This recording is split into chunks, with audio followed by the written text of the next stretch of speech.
앞서 도쿄 연결했을 때 잠시 언급됐지만 한일 두 나라는 내친 김에 꼬여있던 수출 문제를 서둘러 풀기로 했습니다.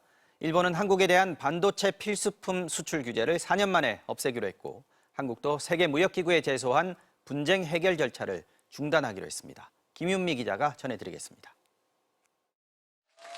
4년 전 일본 정부는 한국 대법원의 징용배상 판결에 대한 보복 조치로 수출 규제 카드를 꺼내들었습니다. 国と国との約束なんです。この約束を違えられてしまったらどうなるのかということですね。 한국의 주력 산업인 반도체와 디스플레이를 노리고 3대 핵심 소재 수출 절차를 어렵게 만들었습니다.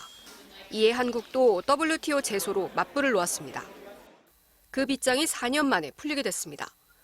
일본은 한국에 조치했던 수출 규제를 해제하고 한국은 WTO 제소를 중단하기로 한 겁니다.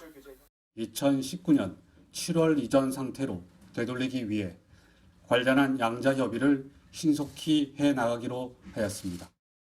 일본이 규제한 3대 품목은 불화수소와 포토레지스트, 불화 폴리이미드입니다. 모두 일본 의존도가 높아 기업들마다 비상이 걸렸지만 4년이 지난 지금은 규제가 오히려 경쟁력 강화의 계기가 됐다는 평가입니다. 반도체에 쓰는 불화수소는 국내 기업이 양산에 성공해 2019년 3,600만 달러였던 수입액을 지난해 800만 달러로 줄였습니다. 반도체 회선을 그릴 때 쓰는 포토레지스트는 일본 의존도가 절반 이하로 내려갔고 디스플레이에 쓰는 불화 폴리이미드는 아예 대체제를 개발해버렸습니다. 사실은 우리 입장에서는 수출 규제를 해서 좋아진 점이 그래도 더 많아진 것 같아요. 일본 기업들이 이제 국내 투자를 이제 많이 했거든요.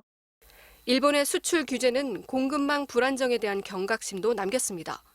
반도체, 배터리, 디스플레이 등 국가 핵심 산업의 핵심 소재, 부품, 장비 분야에 대한 지속적인 투자와 관심이 더욱 필요하다는 겁니다. 삼성과 SK하이닉스가 한번 겪어봤잖아요. 어려울 때 받침해 줄 수 있는 기업은 국내 기업밖에 없다. 지금 바이든이 하고 있는 그런 얘기잖아요. 이런 가운데 전경련과 대한상의, 무역협회 등 경제 6단체는 한일 수출 규제 해결 방침에 대해 환영한다는 성명을 내놓았습니다. MBC 뉴스 김윤미입니다.